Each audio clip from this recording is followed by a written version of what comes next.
All right, Shalom. First and foremost, I want to give all praises, honor, and glory to the true and living power, Yahweh, Bahashem, Yahweh Shai, Bahashem Rakakadash. Double honor to the apostles and elders, great millstone, taught us the truth, and salutations to the hopeful elect. All right, once again, it's going to be a quick hit through the Spirit, Lord willing to be edifying. So without further ado, let's get into this quick lesson. Basically going into, the reward for being obedient, man. All right,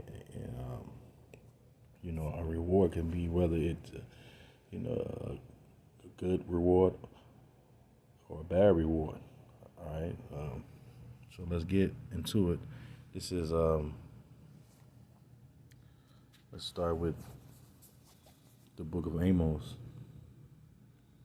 chapter 3, verse 1. It says, "Hear the word that the Lord has spoken against you, O children of Israel, against the whole family which I brought up from the land of Egypt, saying, You only have I known of all the families of the earth.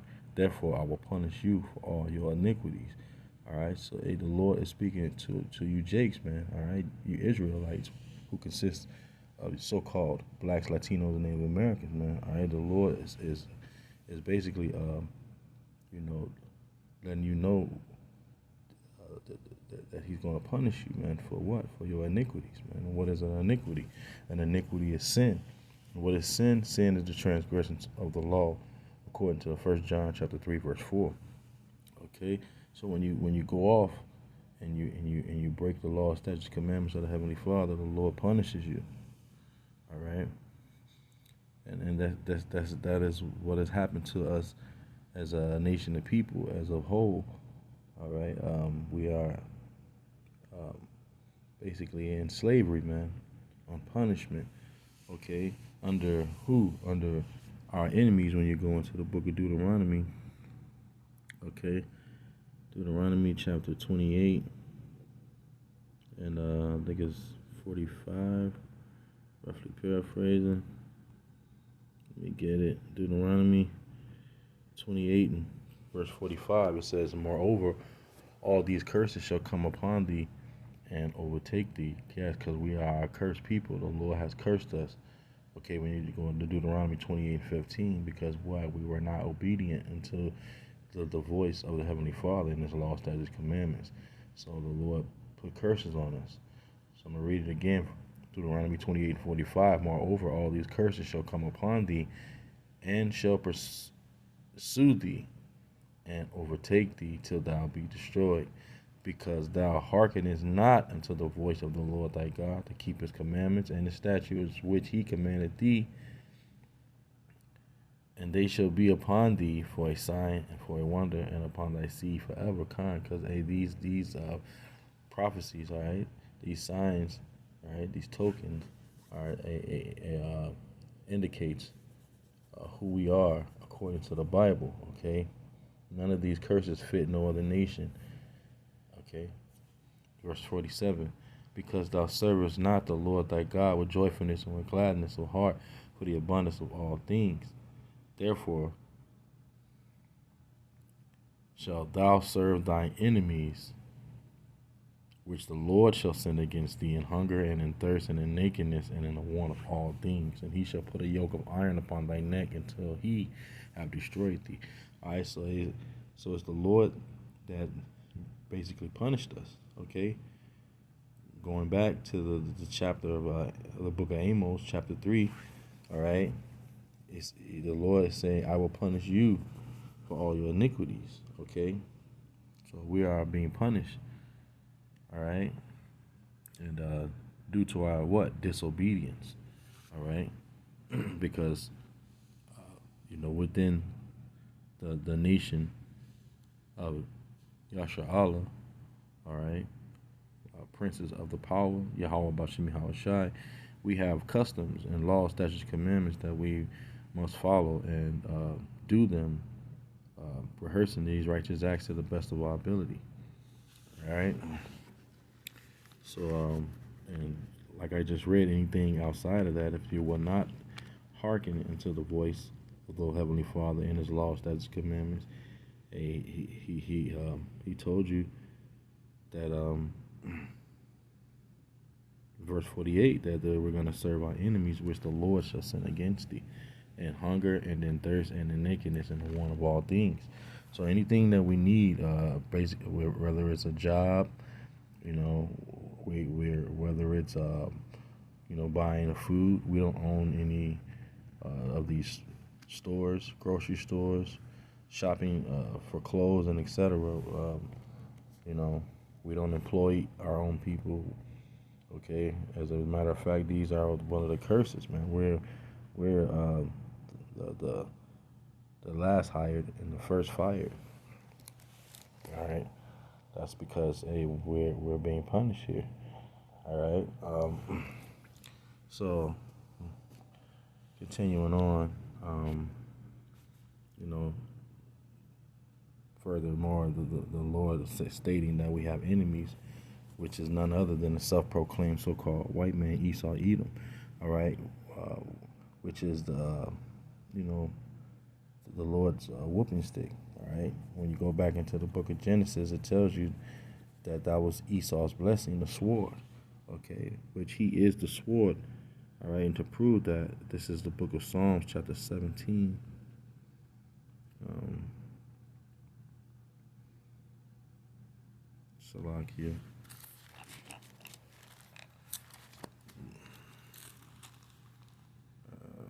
Salakia. Let me get it. Bear with me.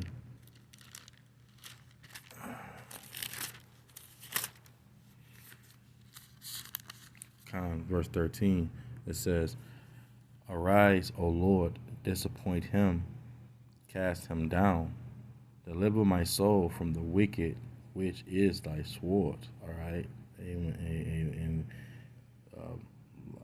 when you go into Malachi, the fourth chapter, um, it says that Esau is the border of wickedness. Roughly paraphrasing as Malachi. Let me just get it. Salakia.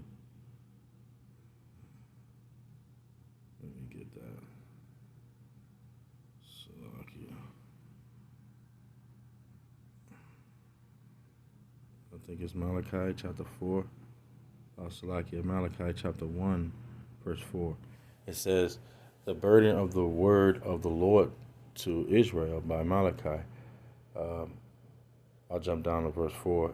1 verse 4. It says, Wherein Edom saith, We are impoverished, but we will return and build in desolate places. Thus saith the Lord of hosts, They shall build, but I will throw down, and they shall call them the border of wickedness, and thy people whom the Lord hath indignation forever. All right. So it basically, does, the Lord, he tells you in the book of Proverbs, I think it's the 16th chapter, he says that he created all things for himself, yea, even the wicked for the day of evil. So, um, Esau knows that this is why he's coming down with great wrath, because he knows that he has but a short time, because he knows the Lord has indignation against him.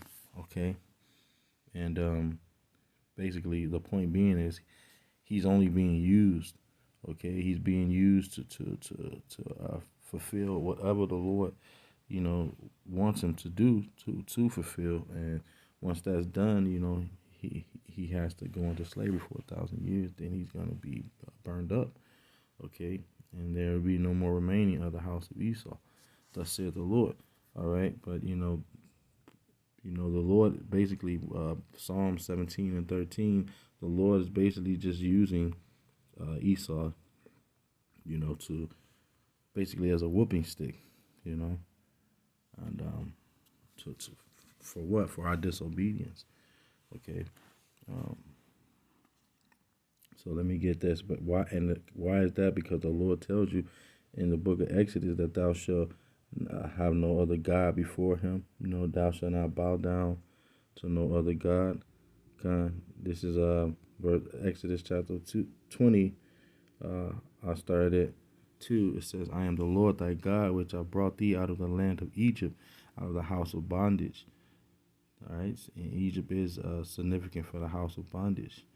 Okay, meaning slavery. All right. Um, it says, and thou shalt have no other God before me. All right. And what do our people do, man? They bow down to Baal. They worship money.